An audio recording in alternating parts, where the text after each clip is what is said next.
이번에는 음수를 이진수로 표현하는 방법입니다. 우리가 이진 음수의 표현 방법은 총 3가지가 있어요. 이것도 상당히 중요합니다. 가장 일반적인 방법이 부하 절대값 또는 부하 절대치라고도 합니다. 가장 간단한 방법은 맨 앞에 MSB 부분에다가 부호 비트를 하나 두는 거예요. 자, 사인 비트를 하나 두고 나머지를 표시하는 방법입니다. 자, 그러면 4자리지만 맨 앞에가 사인 비트이기 때문에 결과적으로 3자리밖에 표현할 수가 없어요. 그래서 표현할 수 있는 진수가 플러스 7에서 마이너스 7까지 표시가 가능해요. 자, 사인이 있기 때문에 이렇게 쭉 앞에 사인 비트를 표시하고 음수인 경우는 앞에 사인을 1로 표시해 주면 되는데요. 문제가 보시면 여기 이 부분에 있습니다. 자, 0이 플러스 0과 마이너스 0 두 가지가 생기는 문제가 생겨요. 자, 이거는 1의 보수도 마찬가지입니다. 자, 1의 보수. 자, 1의 보수 같은 경우는 이거를 어떻게 표현하는 거냐면요. 양수인 경우는 그대로 표시하면 되기 때문에 문제가 없어요. 다만 음수일 때가 문제가 생깁니다. 자, 음수일 때 이렇게 만들어진 숫자를 그대로 표시하지 않고요. 1의 보수 방법을 취합니다. 맨 앞에 사인 비트 1 외에 나머지 부분을 이렇게 반전해서 표시를 해주는 거죠. 자, 여전히 똑같은 문제가 생겨요. 0이 플러스 0과 마이너스 0 두 개가 생기는 문제가 생깁니다. 자, 이의 보수 방법은요. 양수의 경우는 어차피 똑같고요. 음수의 경우 1의 보수를 먼저 구한 다음에 거기에 1을 더한 방법을 사용을 합니다. 그러다 보니까 아까 나왔던 이 부분에 대한 문제 보시면 플러스 0과 마이너스 0이 똑같이 그냥 0으로 표시가 되죠. 그러다 보니까 자릿수의 여유가 하나 더 있어요. 그래서 마이너스 8을 표시할 수가 있어요. 2의 보수를 쓰게 되면 자릿수가 한 자리 더 늘어날 수 있다는 거. 이걸 기억을 해주시면 될 것 같고 또 0을 표시하는 데 있어서 오류가 없이 모조리 0으로 표시가 되기 때문에 훨씬 더 좋은 방법이라고 생각할 수가 있어요.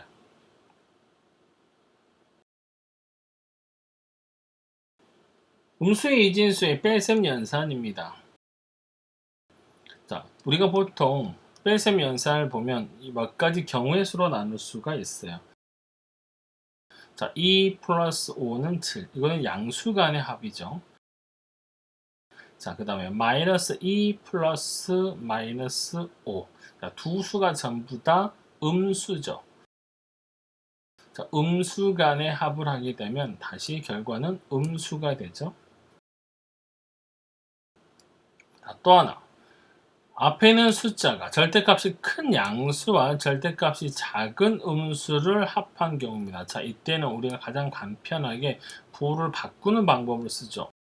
5-3을 연산해서 그대로 2라고 표시를 하죠. 자, 마찬가지 이것도 3-5를 연산을 하게 되면 마이너스 2가 되죠. 자, 앞에 있는 절대값이 작은 수와 절대값이 큰 수에 대한 연산을 했을 때. 자, 우리가 기억해 줘야 될 건 이 4가지 패턴이 보통 뺄셈 연산에 나타난다는 거예요. 자, 이거를 이제 부와 절대값을 이용한 연산으로 한번 해보도록 하겠습니다. 자, 양수인 경우는 그냥 이렇게 양수니까 덧셈 연산해주면 되겠죠. 두 수가 전부 다 음수인 경우는 이렇게 덧셈을 해주고 마지막에 부호만 처리해주면 돼요. 어차피 나머지 숫자는 전부 다 연산을 하고요. 덧셈을 하고 맨 앞에가 덧셈이니까 그러니까 음수라는 것을 나타내고 있으니까 사인에 대한 처리만 해주시면 되죠. 자, 그 다음에 절대값이 큰 양수와 절대값이 작은 음수의 경우 자, 뺄셈 연산을 해줘야 되죠. 덧셈이 아니고 자, 이때는 그리고 나서 또 부호 처리를 해줘야 돼요.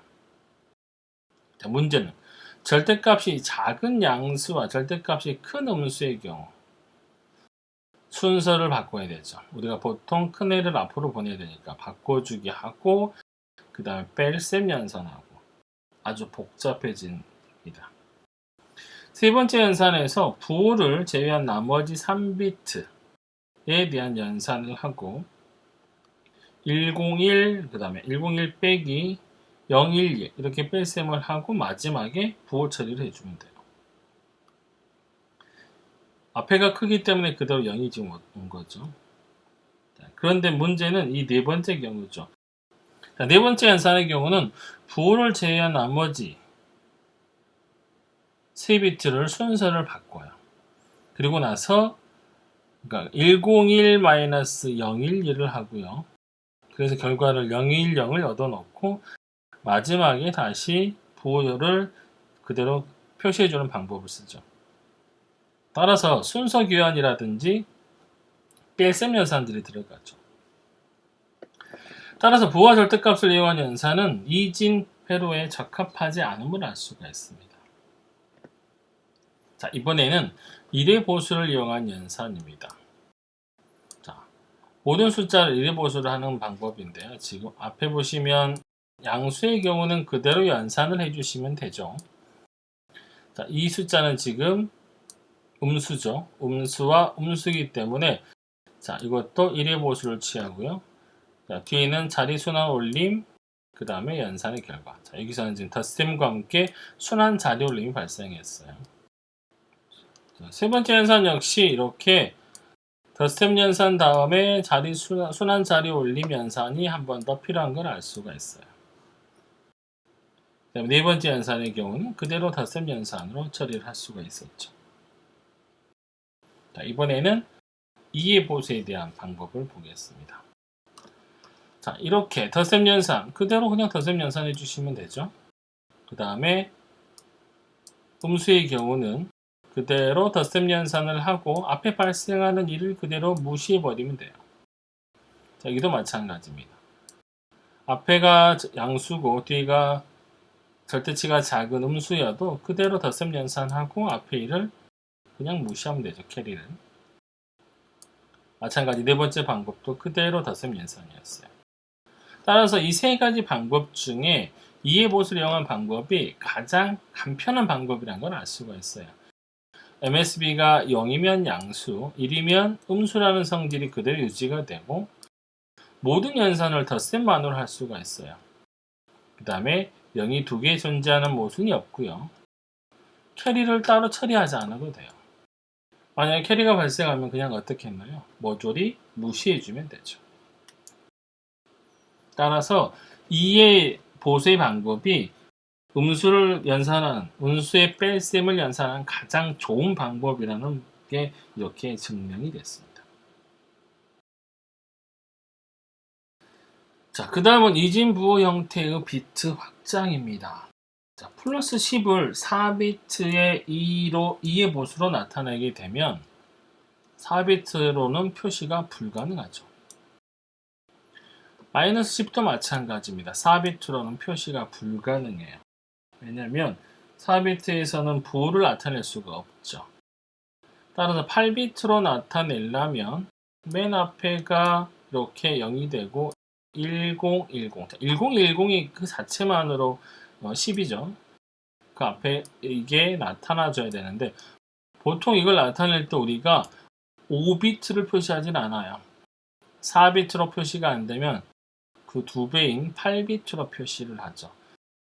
자, 그런데 맨 앞에가 0인데 요게 0이어야 되는데 이것만으로 0을 표시할 수 없으니까 전부 다 0으로 나타내는데 이건 주의를 하셔야 되는 게 그냥 0이 아니고 얘가 가지고 있는 숫자 양수에 대한 사인을 전부 다 복사한 거예요.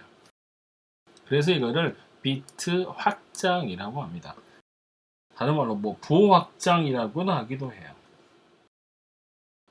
자, 마찬가지예요. 자, 마이너스 10을 표시를 할 수가 없으니까 자, 마이너스 10. 자, 원래 표시를 해볼까요, 우리가?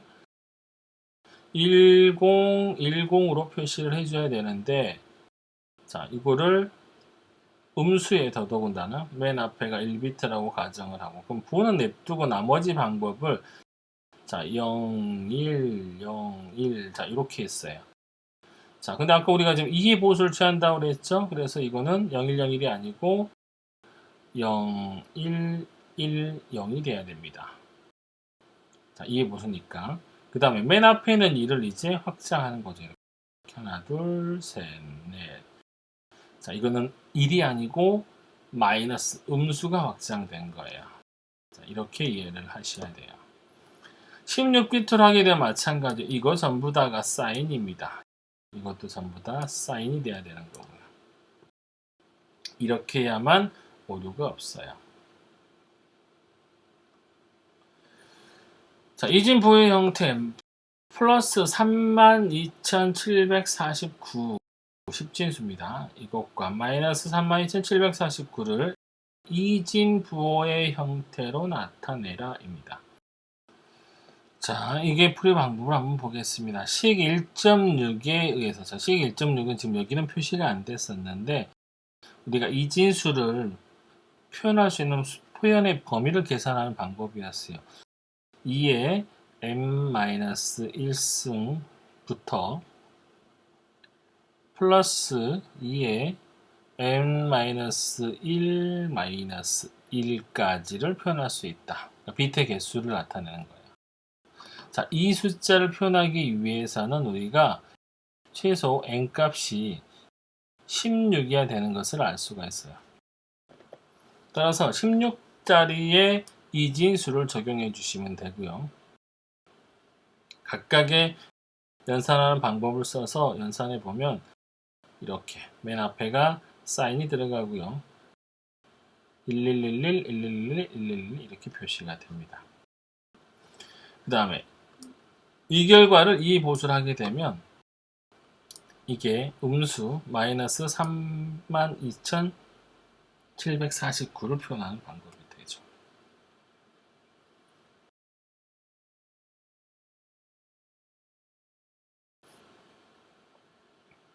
자, 부동소수점입니다. 부동소수점은 우리가 매우 큰 수나 아주 작은 수를 표현할 때 사용하는 방법을 부동소수점이라고 합니다.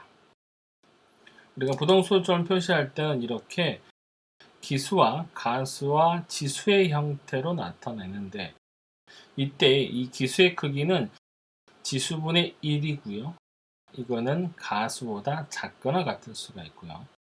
이 가수는 항상 1보다 작은 특징을 가지고 있어요. 자, 그래서 이렇게 큰 숫자 12만 3천이라는 숫자는 1.23 곱하기 10의 5승이라고 나타낼 수가 있습니다. 지금 현재는 소수점이 이렇게 가 있겠죠.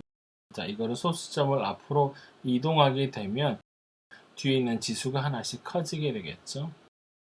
자, 이렇게 표시할 수도 있고요. 자, 이거를 0.123 곱하기 10의 6승으로도 표시할 수가 있습니다. 10의 5승은 아무래도 좀 자연스럽지 않기 때문에 이렇게 표시해 볼 수가 있어요.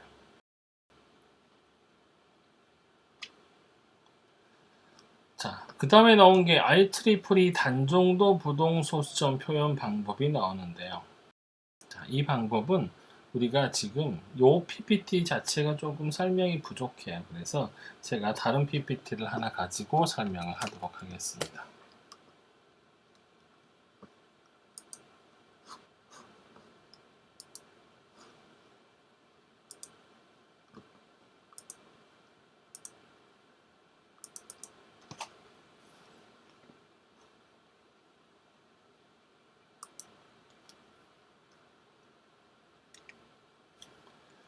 자, 부동소수점에 대한 개요부터 설명을 다시 한번 하겠습니다. 부동소수점이라고 하는 거는 소수점의 위치를 이동시킬 수 있는 표현 방법을 말해요.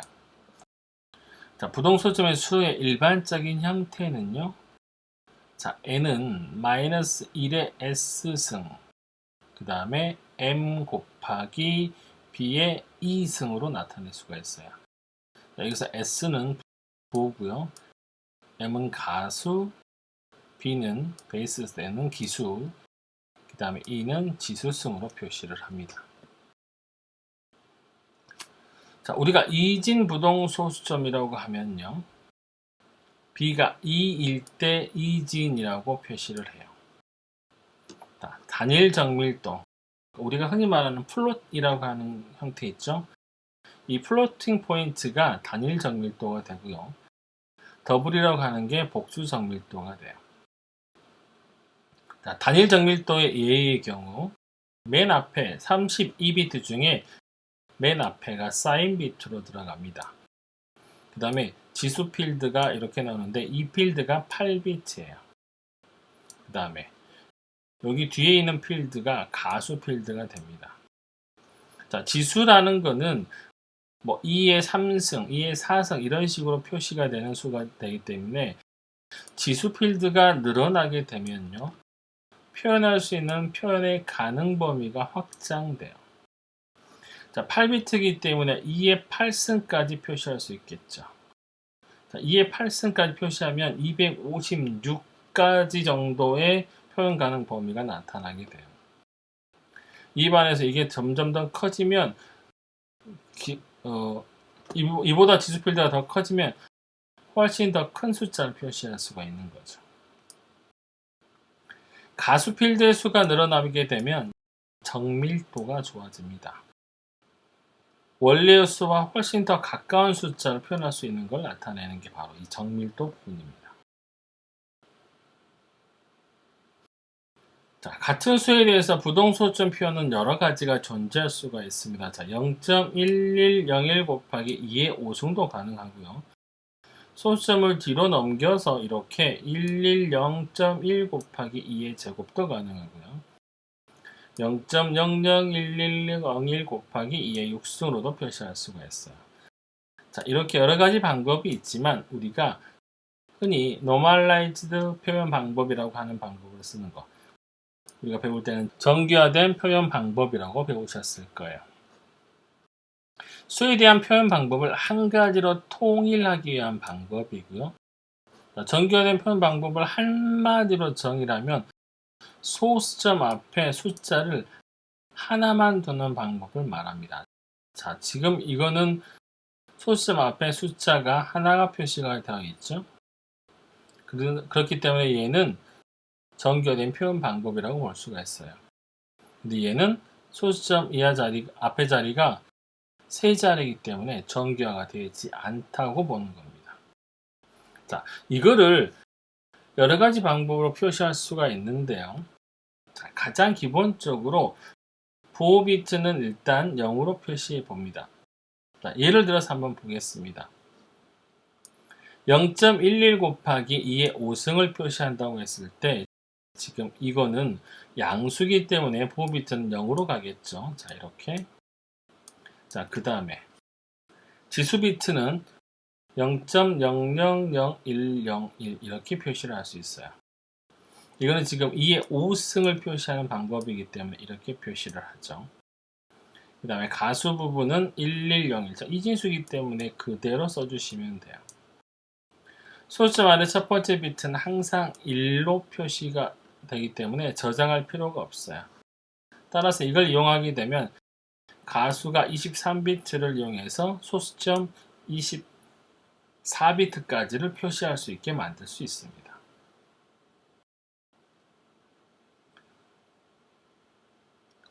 자, 여기서 우리가 하나 알아둬야 될 게 바이어스된 지수란 걸 알고 계셔야 돼요. 지수를 바이어스된 수로 표시하는 방법입니다. 자, 사용 목적은 이거예요. 0에 대한 표현에서 모든 비트들을 0이 되게 함으로써 제로 검사를 용이하게 하기 위함이에요. 우리가 만약에 지수 비트를 표현하는 패턴이 만약에 0부터 255를 표현한다고 했을 때는 000부터 11111 채워진 것까지 이렇게 표시할 수가 있겠죠. 근데 만약에 우리가 바이어스라는 숫자를 사용하게 되면 바이어스를 127이라고 사용을 하게 된다고 하면 맨 앞에 플러스 128부터 마이너스 127까지를 표현할 수가 있고요. 바이어스 값을 만약에 118로 표현한다고 그러면 플러스 127에서 128까지의 경우의 수를 나타낼 수 있어요. 어차피 가지수는 똑같이 255가지인데 어떻게 표시하냐의 차이인 거죠. 자, 0에 대한 표현의 방법을 지수의 모든 비트를 0으로 만들고요. 가수의 모든 비트를 0으로 만듭니다. 이런 식으로 제로 검사 방법을 편하게 할 수 있게 만들기 위해서 우리가 바이어스 숫자라는 걸 써요.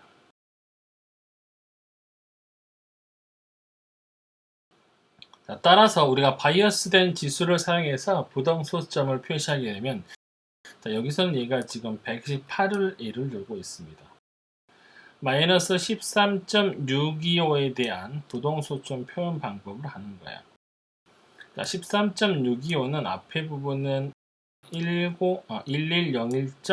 뒤는 0.5와 0.125의 합이니까 101이 되겠죠. 자, 그대로 연산을 해보고 이거를 다시 앞에 소수점을 이동시켰어요. 앞으로. 자, 0.11011101 곱하기 2의 4승입니다. 자, 이때 부호 비트는 그대로, 이때 부호 비트는 지금 1이죠. 왜냐면 앞에가 지금 음수이기 때문에 1로 나와야 되고요. 자, 지수를 어떻게 표현하냐? 아까 원래 우리가 표현해야 될 숫자는 이렇게 되죠. 자, 4라는 숫자죠, 이거는. 자, 4에다가 바이어스 숫자 128을 더합니다. 자, 그렇게 표시를 하면 실제 표시해야 될 숫자는 이게 되는 거예요. 자, 이거를 여기에 표시를 하고요. 가수 부분은 똑같이 그대로 적어주면 돼요.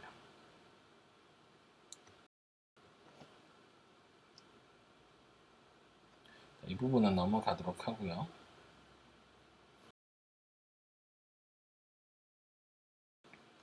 자, IEEE 754 표준 부동소점 방법을 한번 보겠습니다.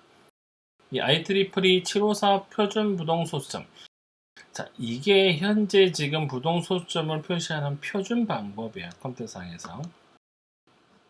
미국 전기전자공학회인 IEEE에서 표준안을 만들었습니다. 자, 앞서서 표현했던 이 방법에는 어떤 문제가 있냐면요. 지금 이렇게 선행되는 비트를 0으로 표시해 놨죠. 자, 근데 이렇게 표시한 거는 뒤에 있는 자리 숫자가 아까 23자리만 표시가 가능하다고 했어요. 자, 그런데 만약에 이 비트를 한 비트 뒤로 넘겨서 선행되는 숫자를 무조건 1로 만들면 보시면 뒤로 하나 더 표시가 되죠. 그러면 앞에 있는 자릿수를 표시한 것까지 포함해서 총 24비트를 1로 채울 수 있다는 의미예요. 따라서 3비트의 이득을 가져올 수가 있죠. 그래서 IEEE 표준에서는 어떻게 하냐? 일반식이 조금 바뀌어요. 따라서 IEEE 754 표준의 방법은 조금 달라집니다. 앞에 지수 비트가, 부호 비트가 들어가고 지수 비트가 8비트, 가수 비트가 23비트인 거는 아까와 마찬가지예요. 이건 단일 정밀도고요. 복수 정밀도인 경우는 앞에는 사인, 그 다음에 지수가 11비트, 가수 비트가 52비트가 돼요.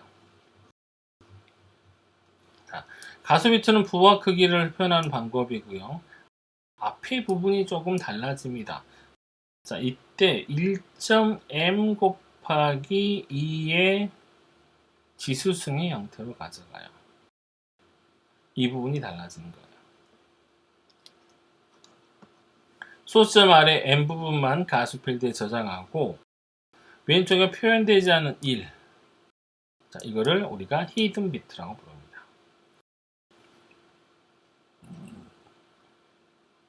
그 다음에 지수 필드의 바이어스 숫자도 아까 128이었지만 여기서는 127을 사용하는 게 특징이에요. 자, 예를 들어서 똑같이 아까 같은 숫자를 표시해 보겠습니다. 자, 마이너스 13.625에 대한 IEEE 754 표준이에요. 자, 이거를 이렇게 이진수로 바꿀 수 있죠. 자, 아까는 이거를 0.1로 표시했지만 앞에 선행을 무조건 논제로 비트 1로 만들어요. 그러면 1.110 곱하기 2의 3승이 될 겁니다. 자, 음수기 때문에 앞에는 1이 오는 건 똑같죠. 자, 그 다음에 2의 3승이기 때문에 3에다가 이번에는 바이어스 숫자가 127이에요. 그럼 실제로 우리가 표시해야 되는 숫자는 130을 표시해 줘야 되죠. 자, 맨 앞에가 1이 오면 128이고 거기다가 지금 보면 2를 더했기 때문에 이게 130이라는 숫자가 되겠죠. 자, 이 130이 표시가 되고 나머지 부분은 그대로 가져가는 거예요. 이해되시나요? 이게 조금 헷갈리게 되어 있는데 이렇게 되어 있는 거예요. 자, F는 마이너스 1의 S승 곱하기 1 플러스 2의 지수승. 이게 정확한 거예요. 자, 여기 지금 2를 항상 하나 만들어 놓는 이유. 아까 말했듯이 앞에 선행을 무조건 1로 만드는 거예요.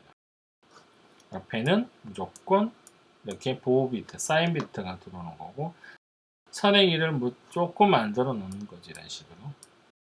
그렇게 함으로써 뒤 비트가 23비트지만 실제로는 24비트를 표현한 효과를 가져올 수 있다는 겁니다.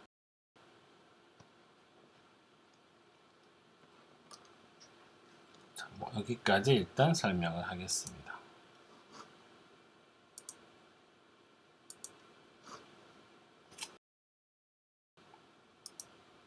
자, 다시 우리 PPT로 되돌아와서 맨 앞에가 사인 비트, 그 다음에 여기 보면 지수가 0부터 7까지. 자, 총 8개의 지수 비트가 있다는 거.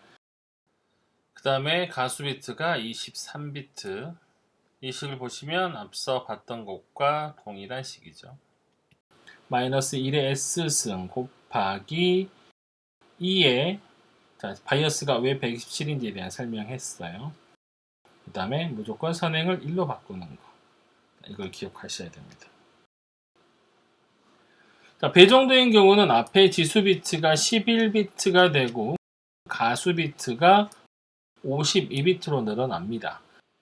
그리고 바이어스 숫자가 1023이 아니고 1022로 바이어스 숫자가 바뀌어요. 요것만 달라집니다. 자, 이렇게 함으로써 훨씬 더 큰 숫자를 저장할 수가 있게 되는 겁니다.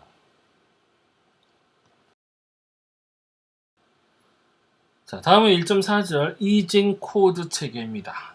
자, 인코딩이라고 하는 단어는요, 코드 내에 어떤 메시지를 넣는 걸 말해요. 여기서는 10진수 계산 체계를 이진수로 표현하는 과정을 학습합니다. 한 자리의 10진수를 4비트의 이진수로 어떻게 표현할 수 있는지에 대한 설명이에요. 10진수를 4비트의 이진수로 코드하는 방법은 무수히 많습니다. 그 중에서 응용에 따라서 적합한 코드를 골라 쓰면 되는데 보통 이런 방법이 있는데요. 자, 가중 코드라고 하는 거는요, 코드 자체가 값이 있어요. 이게 의미를 갖고 있고 상호 이진수에 대한 연산이 가능한 거를 가중 코드라고 합니다. 반면에 비가중 코드는요, 그냥 심볼로서의 의미만 가지고 상호 연산이 불가능한 차이가 있어요. 자, 보수 코드는요, 구의 보수인 두 10진수에 대한 코드가 서로 1의 보수가 되도록 하는 방법을 보수 코드라고 합니다. 자, 그 아래에 나와 있는 코드는 BCD 코드입니다. 자, BCD 코드는 바이너리 코드 데시말의 뜻이에요. 바이너리이기 때문에 이진수로 표시하는 거고요. 무엇을 이진수로? 10진수를 이진수로 표현하는 방법에 대한 얘기입니다. 10진수를 이렇게 이진수로.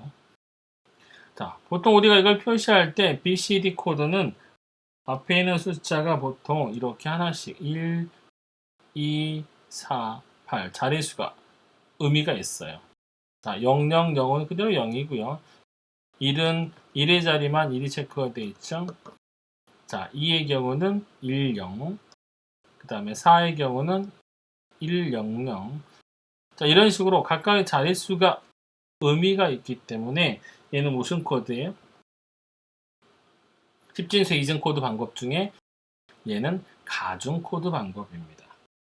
따라서 각각 연산을 할 수가 있어요. 자, 1과 2를 연산해 볼까요? 자, 0, 0, 0, 1과 0, 0, 1, 0을 연산하면 1, 1이 되겠죠.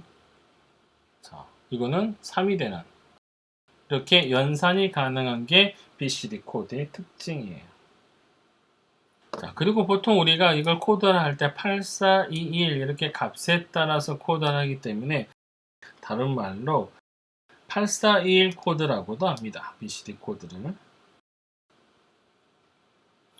자, 아래 예제를 한번 보겠습니다. 자, 123 10진수하고 4321을 BCD 코드로 나타내라 이렇게 되어 있습니다. 자, 1, 2, 3 각각의 자릿수를 0, 0, 0, 1, 0, 0, 1, 0, 0, 0, 1, 1 자, 이렇게 나타내요. 중간에는 반드시 이렇게 공백을 넣어 주셔야 됩니다. 각각의 자릿수에 해당이 되는 자릿수의 비트를 공백으로 표시해 주셔야 돼요. 자, BCD의 단점은 이거죠. 지금 이렇게 431 같은 네 자릿수의 디짓을 표시하는데 자릿수가 너무 많이 차지해요. 이렇다 보니까 뭐 아주 큰 코드를 표시하기 위해서는 비트의 수가 너무 많이 늘어난다는 단점이 있습니다. 자, 그 다음에 나오는 코드는 그레이 코드입니다. 그레이 코드는 10진수 0에서 9를 4비트의 2진수로 표현한 코드예요. 근데 아까 봤던 이 BCD 코드와 다르게 앞선 코드가 각각 한 자리씩 차이가 나도록 하는 독특한 방법을 씁니다. 자, LSD를 기준으로 앞에 있는 코드를 인버트, 그러니까 반전하는 방법을 사용하는 코드예요. 자, 0을 0000으로 표시했죠. 자, 1은 최하위 비트 0을 그대로 반전해서 0001이 되는 거예요. 이게 1을 더해서 1이 아닙니다. 0을 반전해서 이게 0이 아니라 1로 된 거고요. 자, 2는 최하위 비트가 이미 1로 되어 있기 때문에 뒤집을 수가 없죠. 그래서 그보다 하나 더 높은 비트를 뒤집는 거야. 0011. 이거 BCD로 보면 3인데 왜 2인가? 자, 그레이 코드이기 때문에 그렇습니다. 자, 그 다음에 3번의 경우는 지금 보시면 이 숫자에서 여기 맨 뒤에 있는 숫자를 뒤집을 수 있어요. 그래서 0010으로 표시하고요. 자, 여기까지 뒤집어져 있으니까 못 뒤집죠. 자, 그래서 4는 맨 앞에 있는 비트를 뒤집어요. 자, 이런 식으로 쭉 코드화를 하는 방법입니다. 그레이 코드는 자리값이 아무런 의미가 없어요. 이걸 일반적으로 BCD 코드처럼 연산을 해버리면 오차가 나와요. 그렇기 때문에 우리가 이거는 일반적인 코드 생각하시면 안 되고, 보시면 그러니까 5가 111이고 보시면 밑에 있는 숫자가 101, 오히려 더 작아요. 7이라는 숫자가. 말이 안 되는 거죠. 우리가 BCD로 본다고 하면. 자, 그렇기 때문에 이 그레이 코드는 상위 비트와 하위 비트의 가중치가 존재하지 않는 비가중 코드 방식입니다. 자, 이 그레이 코드 간의 이진 연산은 당연히 성립하지 않고요. 도대체 근데 이 코드를 왜 사용하냐? 수학적인 의미는 별로 없어요. 회로 설계나 데이터 전송 시에 전자공학적인 의미에서 그 사용법이 드러납니다. 자, 예를 들어서 1비트씩 전송하는 어떤 전송 시스템에서 0110을 전송하다가 실수로 맨 앞에 있는 비트를 0010으로 보냈다고 해봅시다. 자, BCD 코드의 가중 코드이기 때문에 세 번째 비트의 의미는 4의 오차를 나타내죠.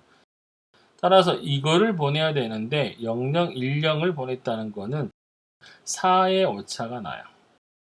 자, 근데 잘 보시면 0110, 자, 그레이 코드 0110은 4죠, 그대로. 자, 여기서 한 비트를 잘못 보내서 0010을 보냈다고 하면 그 비트는 3이에요. 따라서 오차가 1밖에 되질 않아요.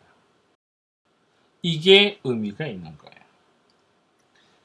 그레이 코드에서 오차는 BCD 코드보다 훨씬 오차가 적을 수 있습니다.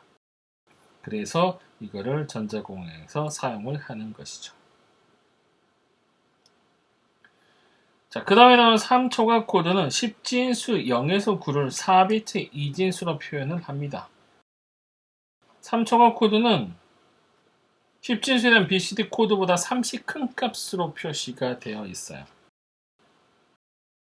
따라서 0이 아니고 이렇게 3부터 시작합니다. 그 다음에 9가 1100으로 끝나요. 자, 그 다음 여기는 조금 오차가 있습니다. 지금, 오류가 있습니다. 책에서도 이건 오류가 있어요. 이 부분이 1입니다. 1101이 맞아요. 이 3초각 코드는 자기보수 코드입니다. 잘 보시면 우리가 이렇게 보수 체계가 있는 숫자들 보시면 아실 거예요. 10진수의 9의 보수가 되는 체계인데 예를 들어서 3초각 코드 0100하고 자 0100 그 다음에 1011을 한번 비교해 보세요. 1011 자, 이렇게 코드가 1의 보수 관계를 갖고 있죠. 근데 실제 보시면 이게 숫자가 10진수로 1과 8의 관계예요. 그러면 9의 보수가 되는 걸 알 수가 있죠. 또 다른 9의 보수인 2하고 7도 한번 봐보세요. 자, 2가 0101 자, 7은 어떻게 되나요? 1010 1의 보수 관계가 되죠. 따라서 이거는 자기 보수 코드입니다. 자, 이런 자기 보수 코드를 사용하게 되면 뺄셈 연산의 아주 활용도가 상당히 좋아요. 3초각 코드는 이진 연산이 성립하지 않는 비가중 코드입니다. 따라서 이것도 아까 BCD처럼 연산을 하시면 절대 안 됩니다. 자, 그 다음에 나오는 코드는 2421 코드입니다. 자, 241 코드는 BCD 코드와 얼핏 비슷하게 보이는데 앞에 있는 숫자, 그러니까 이 숫자가 1, 2, 4까지는 맞아요. 근데 앞에가 8이 아니고요. 2 곱하기를 나타내주는 코드예요. 근데 보통 우리가 곱하기 연산 빼고 2421 코드라고 얘기를 합니다. 자, 앞에 보시면 여기까지 4까지는 동일해요. 자, 5부터 9까지가 조금 다릅니다. 자, 5부터가 차이가 나는데요. 5, 6, 7, 8, 9는 맨 앞에 비트가 그냥 무조건 정해져 있어요. 1로 정해져 있고 나머지 비트가 조금 차이가 납니다. 원래 나머지 코드가 지금 이런 식으로 5를 표시하려면 BCD에서 101이 돼야 되죠. 여기서 2를 뺐다고 생각해 주시면 돼요. 그럼 여기다가 뭘 표시하면 돼요? 3만 표시해 주는 거죠. 자, 6은 마찬가지예요. 보통 BCD에서 앞에 건 빼고 생각하는 거예요. 나머지를 빼서 2씩 줄여서 4를 표시해 주면 되고요. 7은 5를 표시해 주면 되고 8은 여기 보면 6을 표시해 주면 되고요. 9는 7을 표시해 주면 돼요. 무조건 BCD-2 그냥 2가 아니고 BCD 기준으로 BCD-2라고 생각해 주시면 그게 뒷부분의 코드예요. 241 코드는 3초각 코드와 같은 자기 보수 코드입니다. 이거 역시 1의 보수 관계가 있는 두 코드에 대해서 서로 보수 관계를 취할 수 있어요. 자, 4하고 5를 한번 보세요. 이렇게 4, 5. 0100 얘는 1011 이렇게 됐죠. 그 다음에 1하고 8의 관계를 한번 보실까요? 이렇게 0001 얘는 1110 역시 자기 보수 코드가 되겠죠. 앞서 봤던 3초각 코드 역시 자기 보수 코드긴 했지만 얘는 가중 코드가 아니었죠. 반면에 241 코드는 가중 코드입니다. 따라서 연산을 해주시면 연산이 성립하는 관계를 가져갈 수 있어요.